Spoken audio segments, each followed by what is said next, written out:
চিকিৎসা বিজ্ঞানের আধুনিক গবেষণাগার থেকে শুরু করে হাসপাতালের অপারেশন থিয়েটার, সবখানেই এখন বাংলাদেশ ও চীনের যৌথ প্রয়াসের ছোঁয়া। উচ্চশিক্ষা, দক্ষ জনবল তৈরি এবং উন্নত প্রযুক্তির মেলবন্ধনে বাংলাদেশের চিকিৎসা খাতকে আরও সমৃদ্ধ করতে এগিয়ে এসেছে দুই দেশ। এই সহযোগিতার অন্যতম বড় ক্ষেত্র চিকিৎসা শিক্ষা।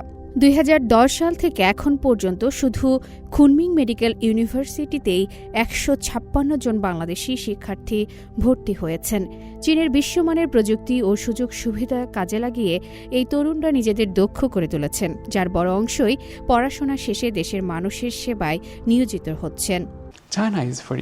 চিকিৎসা বিজ্ঞান ও প্রযুক্তির দ্রুত উন্নয়নে চীন বিশ্বজুড়ে সমাদৃত। আমি এখন স্টেম সেল থেরাপির মাধ্যমে মেরুদণ্ডের আঘাত বা স্পাইনাল কর্ড ইনজুরি চিকিৎসা নিয়ে গবেষণা করছি। আমাদের দেশের বেশিরভাগ মানুষ হাড় ভাঙা খাটুনি খাটেন, কর্মক্ষেত্রে বা দুর্ঘটনায় অনেকের মেরুদণ্ড ক্ষতিগ্রস্ত হয়। আমার এই গবেষণা দেশের রোগীদের সুস্থ করে তুলতে সাহায্য করবে।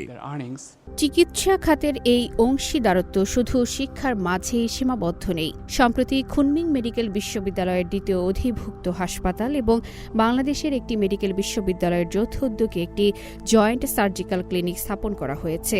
এর পাশাপাশি প্রতি বছরই বাংলাদেশি চিকিৎসকদের জন্য স্বল্পমেয়াদী বিশেষ প্রশিক্ষণের ব্যবস্থা করছে চীন। প্রতি বছর আমরা ইউরোলজি, গ্যাস্ট্রোএন্টারোলজি এবং স্পাইনাল সার্জারির বিশেষজ্ঞ দল বাংলাদেশে পাঠাই।